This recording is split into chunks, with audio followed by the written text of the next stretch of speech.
Hey friends, what's up? Welcome back to Babylon Talmud. Today we're studying Daf Pei Beis, Daf 82 of Masechta Yoma.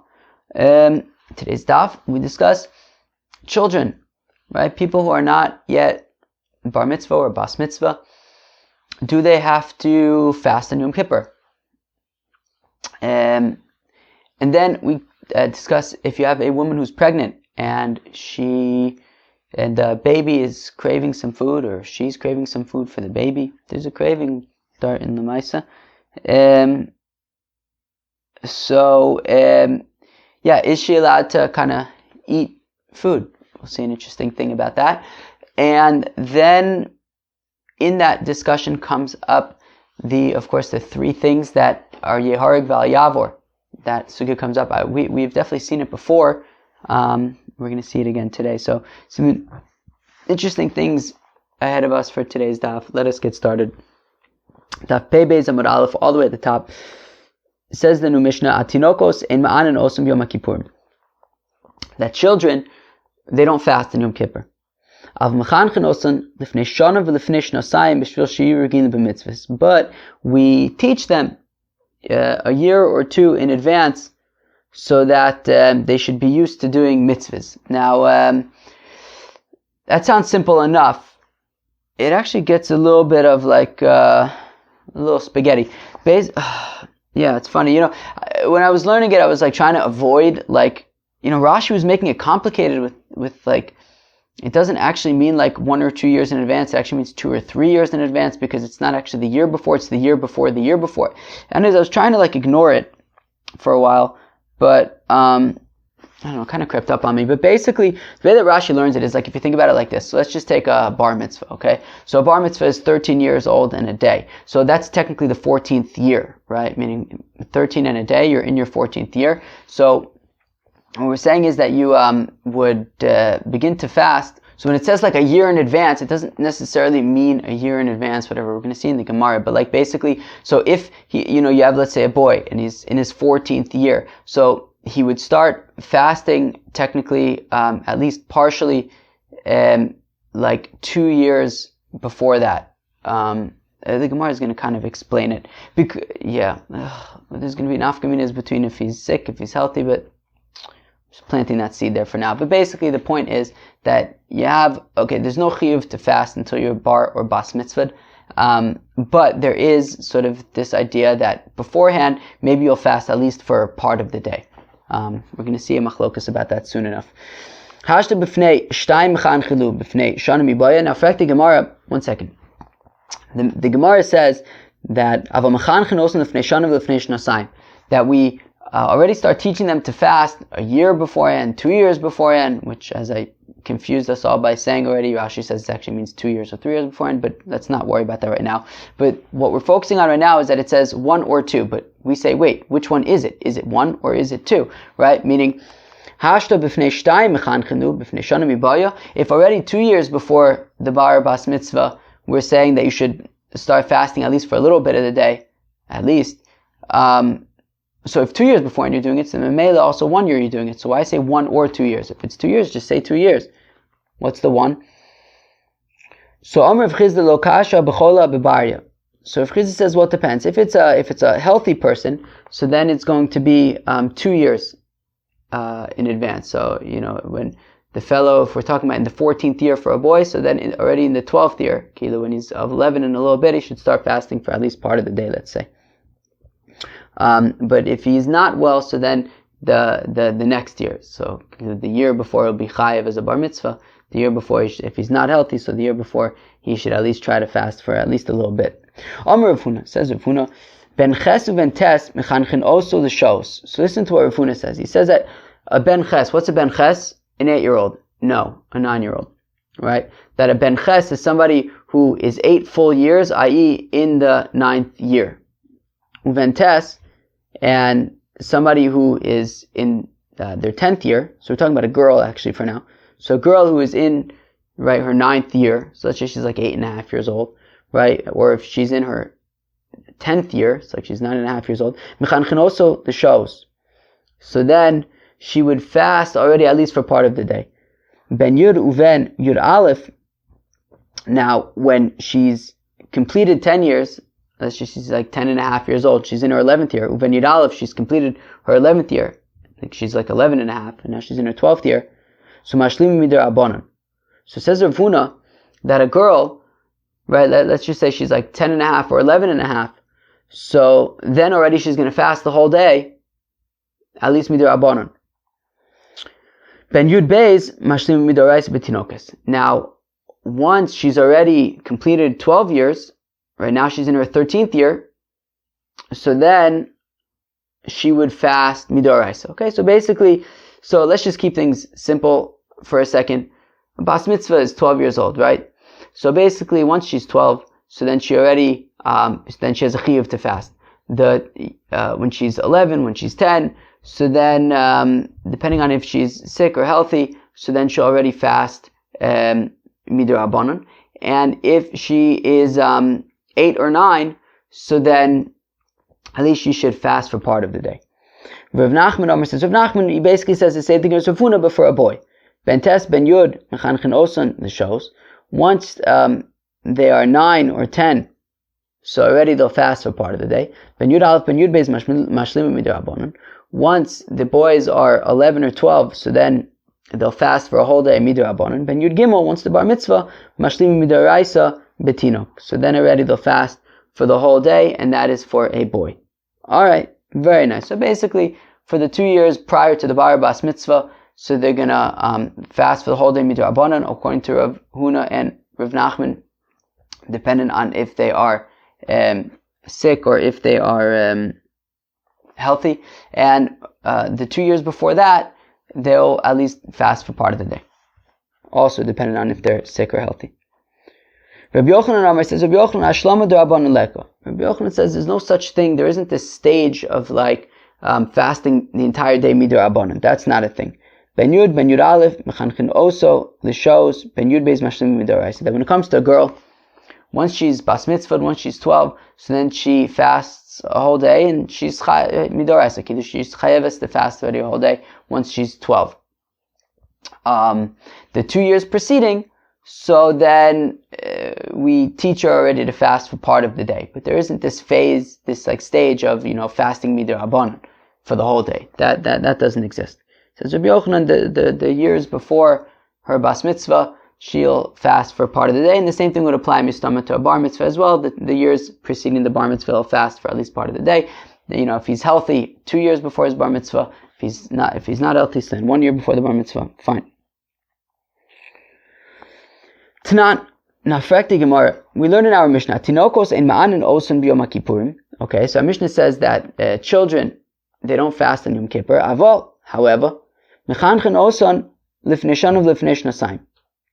But we do say already to start educating them that they should start already 1 or 2 years in advance. So that already, before the bar mitzvah, so they're already going to fast for part of the day. Now, so, Bishlam Rav Huna, Rav Nachman, Lifnei Shana Lifnei Shnatayim, Lifnei Shana L'Divrei, and Lifnei Shnatayim L'Divrei Torah. Okay, gotta halt up like a shtickle. It's like a little bit weird, but basically, so says the Gemara, I can understand our Mishnah that says Lifnei Shana Lifnei Shnasayim, that already before a year or before 2 years, we start training them to fast at least for part of the day. So Rav Huna and Rav Nachman would say that this is talking about a chole, right? A fellow who's not well. And what it means, lifnei shana, 1 year in advance, is lifnei shana midar abonon. So ki'ilu, you have this fellow who's not well, and so he would start fasting for the whole day, according to Rav Huna and Rav Nachman, midar abonon, before his bar mitzvah, right? So according to Rav Nachman and Rav Huna, if you have a boy, so once already he's bar mitzvah, once he's 13, kilu in his 14th year, let's stick with that, he's in his 14th year. So now he's chayiv to fast midoraisa. The year before that, he would fast, according to Rav Huna and Rav Nachman, midar abonon. 2 years before that, he would fast only for part of the day. 2 years before that, he would fast for only part of the day. And therefore, So when it says lifnei shana, what it means, listen to this, it means the year before the year that is close to the Dirabanan. You hear that? It's kind of insane. But basically, again, Mida Oraisa is going to be chayiv to fast in his 14th year. Midirabanan, we're talking about a chole, he's going to be chayiv to fast midirabanan in his 13th year, okay, the year before his bar mitzvah. And when the Mishnah says 1 year in advance, it means 1 year before the year preceding the year that he's going to fast midirabanan. Essentially 2 years before the year he's going to be fasting midirabanan, but 1 year prior to the year before that. It's insane, but that's what it is, right? And when the Mishnah says 2 years, it means 2 years before the year prior to when he's going to be chayiv to fast midoraisa. So he's going to be chayiv to fast midoraisa in his 14th year for a boy. So then, when it says lifnei shnasayim, it means 2 years prior to the year before the deoraisa. So kilu, he's going to be chayiv midirabanan to fast the whole day on the 13th, on his 13th year, and then 2 years prior to that is going to be when he's going to be chayiv to fast at least partially midirabanan. So, anyways, that's how you can understand it according to, well, if you understand it at all, that's how you can understand it according to Rav Huna and Rav Nachman. Alright. El Rabbi Yochanan kasha, but how do you understand this like, lifnei shana sign thing according to Rabbi Yochanan? Because according to Rabbi Yochanan, there is no prior things. It's just when you bar mitzvah, so then you chayiv to fast midoraisa, and then the year before that you fast partially midorabanan. The year before that you fast partially, so if you're sick, so then you fast partially midorabanan. If you're healthy, then the year before that you fast partially midorabanan for healthy people. But how are you ever going to have the before that, the lifnei thing? Because he doesn't go further back than that. So Rabbi Yochanan will respond to you, my shana u'shtayim somuch lefirkan. So Rabbi Yochanan, no, when it says shana u'shtayim, it means not before the year prior to the time when they're chayav. No, it's not that whole backwards thing. Rabbi Yochanan would just say, what it means is this.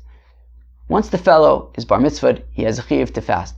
The year before that, if he's sick, he has a chiyuv to fast partially midirabanan. If he's healthy, then even the year before that, he has a chiyuv to fast partially midirabanan. And that's that according to Rabbi Yochanan. He says, don't complicate things. Tashma kamnir dutani Rabba bar Shmuel. The Rabba bar Shmuel taught tinokos ima'anin osan b'Yom Kippurim. Okay, that children they don't fast in Yom Kippur. Aval mechanchin osan shana o shtayim samuch lefirkan. But the year or two prior to when they become bar bas mitzvah, so then already you teach them to fast at least partially. B'shlam Rabbi Yochanan nicha. This is perfect according to Rabbi Yochanan. Doesn't say any of this lifnei stuff, this prior to prior years. No, it's just the year or two, depending on sick or healthy, prior to the bar bas mitzvah, they fast partially. Pretty straightforward. And Rav Huna, Rav Nachman kasha. According to Rav Huna, Rav Nachman, who had this whole thing about like, no, it's actually the years before the year preceding. I don't see any years before years preceding. Amri lach rabbanon my chinuch nami dekatani ashlama. So the rabbis will say to you, no. When it says over here, mechanchin osan shana ushtayim, it means taka doing the entire fast, right? So meaning, the assumption that we were making is that when it says mechanchin, right, we want to assume that lechanech, right, chinuch is like something that you do slowly, and therefore it is referring to partially, right, the partial fast. And according to Rabbi Yochanan, it's perfect because the partial fast is immediately before when they're chayiv to fast. The year before, 2 years before, depending on if they're sick or healthy, they do a partial fast. Now, according to Rav Nachman Rav Huna, the partial fast is like 3 and 4 years before the bar mitzvah. But over here, we seem to be saying that it's right before the bar bas mitzvah. They're doing the chinuch, the partial fast. But according to Rav Huna and Rav Nachman, by then they're already doing a full fast. So it says Rav Huna and Rav Nachman that no, when it says chinuch, it also means a full fast. But for the Gemara, do we call chinuch doing a whole fast? Chinuch should be a partial fast. V'atani, we learn in the Brisa, Eize chinuch. What's an example of chinuch? If a fellow normally eats it 2 hours in a day, so he eats 3 hours in a day. 3 hours in a day, then he eats 4 hours in a day. Kilu, small steps. So Rava bar Ula trei chinuch yavors. Says Rava bar Ula that there's two different types of chinuch. Chinuch could also be, going all out and doing the whole thing. What's it called? The whole hog. That's the thing, right? Not a thing for me. Anyways, so that's our complicated machlokas. I feel like it shouldn't have been that complicated though. Like basically the idea is, if you're not bar bas mitzvah, you don't have to fast. And it sounds like the year or two before, you should probably maybe fast for a shtickle. What do you want me to tell you? All right, new Mishnah. Uba sharecha machilin osa ad shetashiv nafsha. So if you have a woman who is pregnant and she's having some kind of craving for food, so we can give her food ad shetashiv nafsha until she kind of gets back to herself. If you have a fellow who's not well and he needs to eat, so if the experts say that the fellow can eat, so the fellow can eat. And if there are no experts available on hand, so then we could feed him based on his own assertion that, hey, I need to eat, until he says, okay, I don't need to eat anymore. Says the Gemara, Tana Rabbanan, the rabbis taught, Ubra she'erecha b'sar kodesh or b'sar chazir. Very interesting stuff. So if you have a woman who's pregnant and she smells the meat of kodshim, or the meat of pig, obviously things that she shouldn't be eating, but she has a craving for them. Tochvin lakush birotev manichin la'alpia. So what you could do is you could take some kind of absorbent material and you could soak it in the gravy of the b'sar kodesh or the chaz or the pork, and then you take this absorbent thing and you can put it on her lips, and if that's enough to sort of quell the craving, so then perfect. Thank God that's all it is. If that isn't going to cut it and she still has the craving, so then she could eat the gravy itself. And if that's enough, then givaldik. If she still has the craving, well, then you can even give her the fat of the animal itself.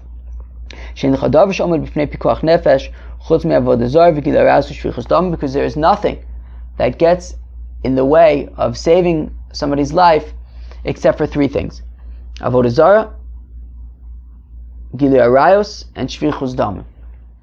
Idol worship, inappropriate relationships, and murder. Since eating this meat is not one of those three things, so you could do it to quell the craving. Avodah zarah minalan. How do we know that a fellow should be killed rather than worship idols? The Tanya is one of the Brayso. Rabbi Eliezer Omer says, Rabbi Eliezer, Im ne'emar b'chol nafshecha le'ne'emar b'chol modecha. Of course, this is a Gemara that we've seen before. If the pasuk says that you have to serve God with all of your soul, with your body, with your life, so how come it says you have to serve God with all of your money? And if it says you have to love God with all of your money, then why does it say you have to love God with all of your life, with all of your soul? Ki'ilu, just choose the one that's more significant and say, love God with that. So the answer is, well, because there's different kinds of people. If you have a fellow who his life is the most important thing to him, more so than his money. His money, he'd be willing to part with. But his life, that's a different story. So that's why it says, well, guess what? You even have to love God, even if it means that it's going to cost you your life. And if there's a fellow whose money is even more important than his life, that's why it says with all of your money. That you have to love God, even if it means that you're going to have to lose all of your money for it. Now, therefore, if we're saying that you have to love God to such an extent that you have to be willing to give up your life, then obviously don't replace God with a getchker. So therefore, if a fellow says, hey, bow down to this getchke or I'm going to kill you, so unfortunately,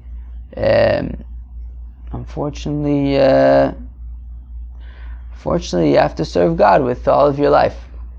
Let's go weiter. And how do we know that inappropriate relationships and murder are things that rather than committing them, you should give up your life?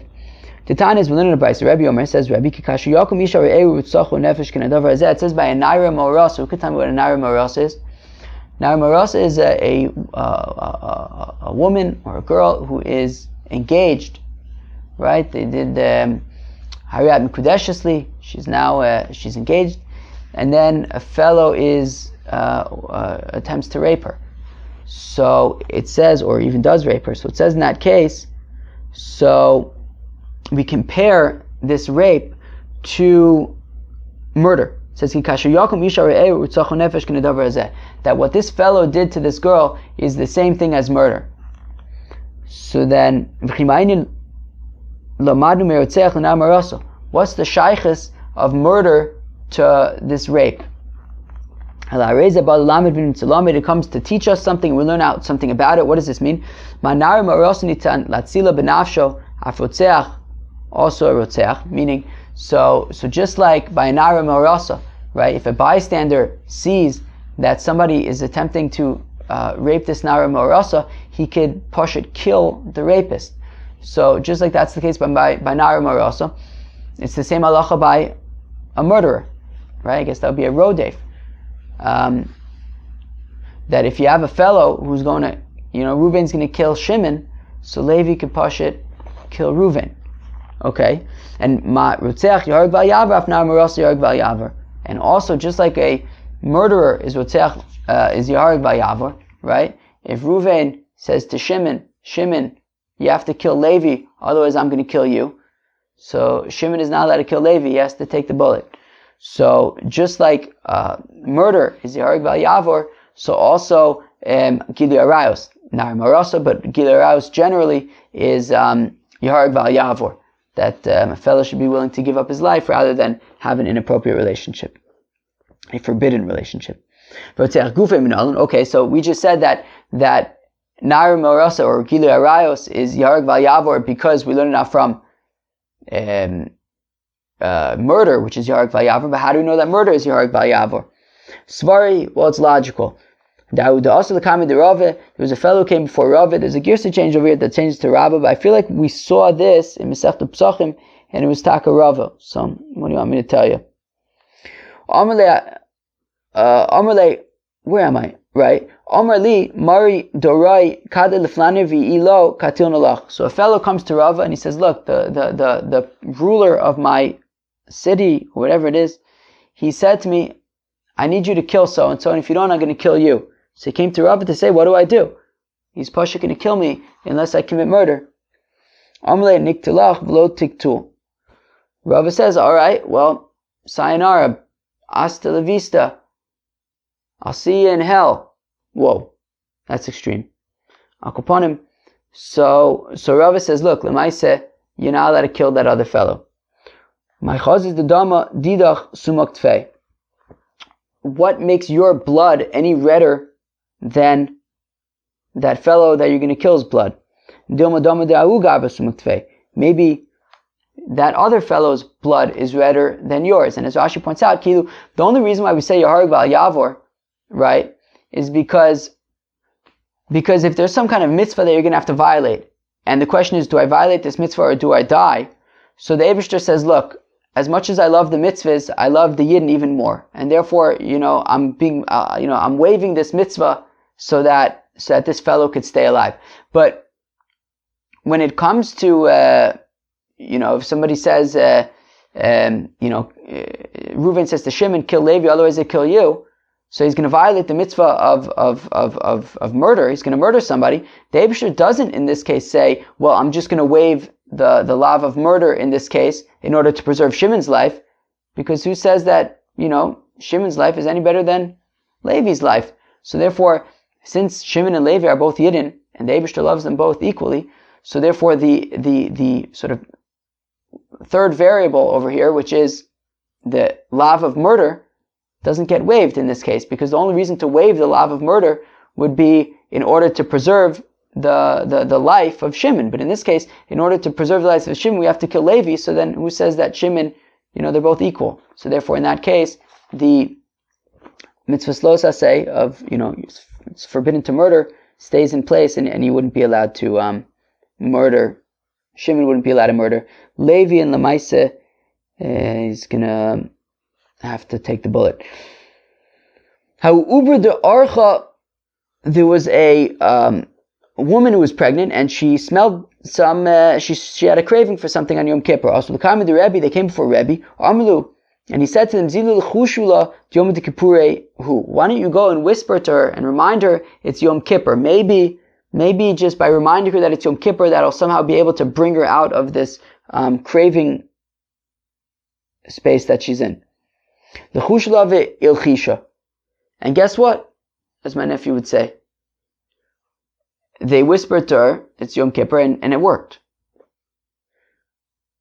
So they pronounced about her the following pasuk: "B'terem etzarcha babetin yadaiticha v'gomer," that already before I created you, he already knew you.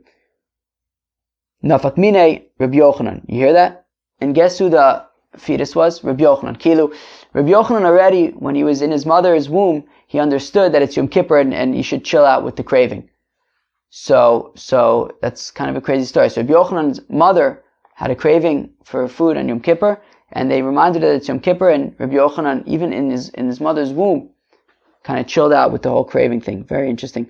Whereas you have the opposite case, which is Hayu Ubra de Archa, also the Kamid of Chanina, Amru the Chushula, that there was another example of a woman who was pregnant and she had a craving. They came before Reb Chanina, and he said to them, "Why don't you whisper to her and remind her that it's Yom Kippur?" It didn't work this time. Kari ale zoru rishayim mirechim, that already evil people are considered like zarim, like nachrim, like strangers to God already from the womb. Nafak mina shabsai eitzer peri, and sure enough, this little guy ended up being shabsai eitzer peri, this fellow who would like hoard fruits and stuff in order to artificially raise the prices of fruits. So it didn't work out that time. That was the Pei Beis of Masechta Yoma.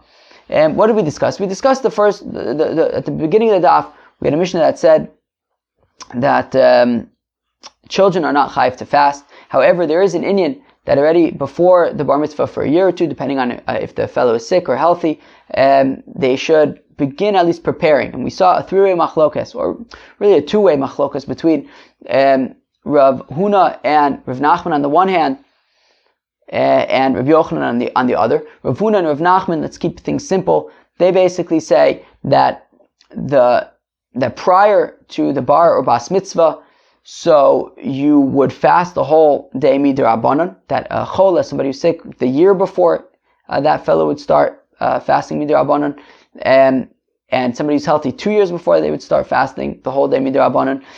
3 and 4 years prior to the bar or bas mitzvah, they would start fasting at least for part of the day, also depending on if they were sick or healthy.